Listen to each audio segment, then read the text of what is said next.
విమానయాన రంగంలో అదాని మరిన్ని పెట్టుబడులు, భారత్లో నయారా విస్తరణ, కొత్త మోడల్స్ తో పెరుగుతున్న స్మార్ట్ ఫోన్ల సేల్స్, ఇలాంటి ఇంట్రెస్టింగ్ బిజినెస్ వార్తల్ని ఇప్పుడు చూద్దాం. గౌతమ్ అదానీ నేతృత్వంలోనే అదానీ గ్రూప్ తన విమానాశ్రయ వ్యాపారాన్ని మరింతగా విస్తరించనుంది. వచ్చే 5 ఏళ్లలో 1,00,000 కోట్ల వరకు పెట్టుబడులు ఈ రంగంలో పెట్టనున్నట్లు కంపెనీ తెలిపింది. ఇప్పటికే ఈ గ్రూప్ మన దేశంలో ముంబై సహా 7 విమానాశ్రయాలను నిర్వహిస్తుండగా వచ్చే అక్టోబర్ కల్లా నవీ ముంబై ఎయిర్పోర్ట్ కూడా చేరనుంది. ఏడాది తొలి అర్ధభాగంలో క్రిప్టో కరెన్సీలో $2.17 బిలియన్ అంటే దాదాపు 18,500 కోట్ల విలువైన అపహరణలు చోటు చేసుకున్నాయని చైన్ అనాలిసిస్ నివేదిక తెలిపింది. 2022 జూన్తో పోలిస్తే 2025 జూన్ చివరికి క్రిప్టోల్లో చోరీలు 17% అధికమైనట్లు ఆ నివేదిక తెలిపింది. దేశీయ క్రిప్టో కరెన్సీ ఎక్స్చేంజ్ పై సైబర్ దాడి ఘటనలో కాయిన్ DCX పై అదిరిపోయే ఆఫర్ ఇచ్చింది. సొమ్ము రికవరీలో సహకరించే వారికి వారు రాబట్టిన మొత్తంలో 25% వరకు రివార్డుగా ఇస్తామని ప్రకటించింది. ఈ సైబర్ అటాక్ లో దాదాపు 378 కోట్లు చోరీకి గురయ్యాయి.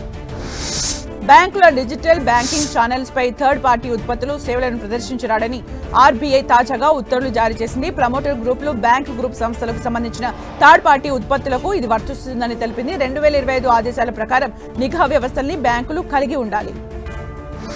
బహుళ జాతి కంపెనీలు తమ GCCలు ఏర్పాటు చేయడానికి మన దేశం వైపే ఆసక్తి చూపిస్తున్నాయి. ఇప్పటి వరకు ప్రపంచవ్యాప్తంగా ఏర్పాటైన GCCల్లో సగానికి పైగా మన దేశంలోనే ఉన్నాయి. అందులోనూ అత్యధికం దక్షిణాది నగరాల్లో ఉన్నాయి.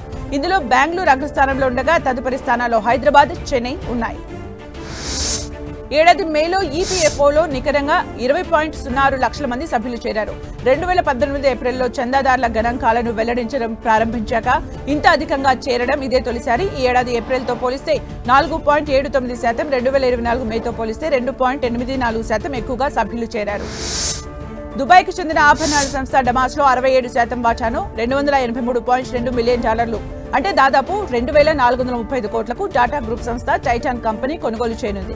ఖతార్కు చెందిన మన్నై కార్పొరేషన్ నుంచి ఈ వాటా కొనుగోలు చేయనున్నట్లు స్టాక్ ఎక్స్చేంజీలకు టైటాన్ తెలిపింది. రష్యా చమురు దిగ్గజం రాస్నెఫ్ట్కు చెందిన భారత అనుబంధ సంస్థ నయారా ఎనర్జీ భారత్లో 70,000 కోట్ల పెట్టుబడుల్ని పెట్టనుంది. ఐరోపా సమాఖ్య తమపై విధించిన తాజా ఆంక్షలు సరైనవి కావని, భారత ప్రయోజనాలను దెబ్బతీసేవని నయారా ఎనర్జీ ఆరోపిస్తోంది. ప్రస్తుత ఆర్థిక సంవత్సరంలో మారుతి సుజుకి ఇండియా 500 కేంద్రాలను ఏర్పాటు చేయాలని నిర్ణయించింది. ఇప్పటికే ఇందులో 91 ప్రారంభించగా తాజాగా రాజస్థాన్లోని ఉదయ్పూర్లో కొత్త సేవా కేంద్రాన్ని ప్రారంభించింది. దీంతో దేశవ్యాప్తంగా కంపెనీకి ఉన్న మొత్తం సేవా కేంద్రాల సంఖ్య 5,500కు చేరింది.